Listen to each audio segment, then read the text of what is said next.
Yung agenda namin po ngayon sa LMSU is we call it SACSI. So every letter may katumbas na agenda.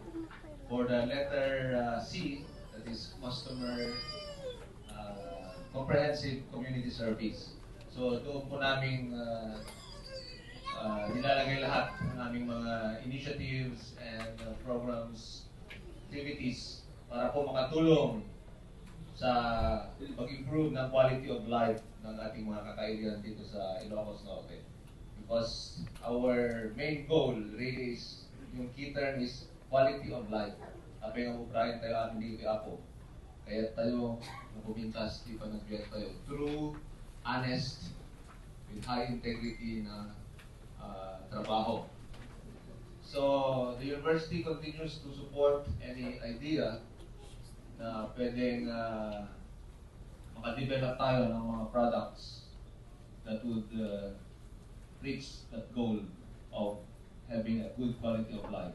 Ano na ba ang may pagmamalaki natin na product na ginawa from Ilocos Norte or Ilocos City? Sino di makaibaga may sa ako? Ano nga product di na aramid tayo? Nakadanon di Hawaii, nakadanon other countries. Dati ko mga product na hang na mabaling agsubli di may isang Hawaiiano or may isang katrabaho di sa bagay nga pagilian nga hang na nga itugot. Dapat may tugot na. Masakti travel ket mapanak Hawaii, magitugot ak ilibas ko ta mo may pwede tayo. Longganisa, yung ating longganisa, meron kaming MMSU longganisa. Hopefully, makadanon ko dito SMN.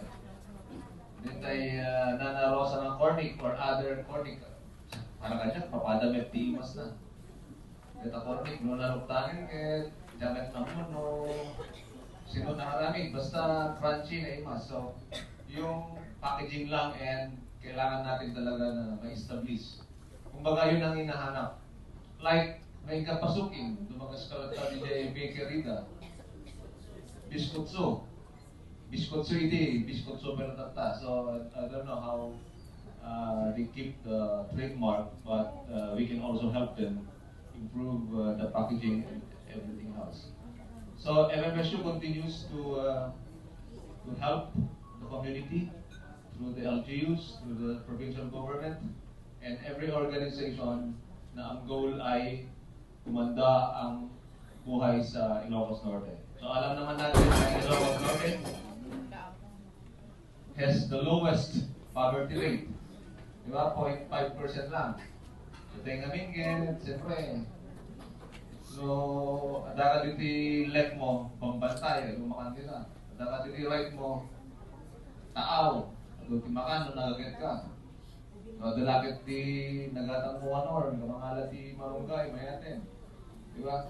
But we also need really to develop into more advanced in terms of producing quality products.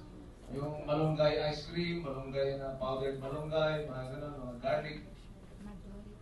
We are all doing those and kailangan lang namin talaga ng mga partners at saka mga MSMEs na mag-commit para i-commercialize ang mga yun. So we have, pala yung sinasabi sa LMSU, we develop a lot of product technologies.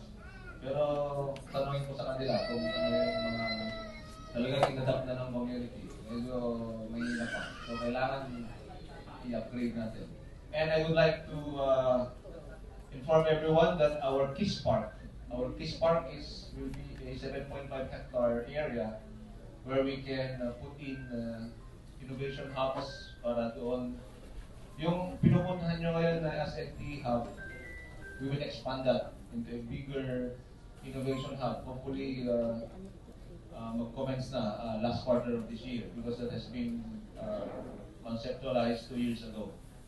It's worth a loan from ADB for MMSU around $28 million or $1 billion or more para lang sa mga ganitong advocacy and innovations. So again, hopefully meron out of the 14 ay lahat makarating sa desired level para po hindi po masayang yung ating mga ginagawa sa mga effort. At maasahan niyo po na MMSU will be on your side, on your back, para po matupad natin ang mga ito.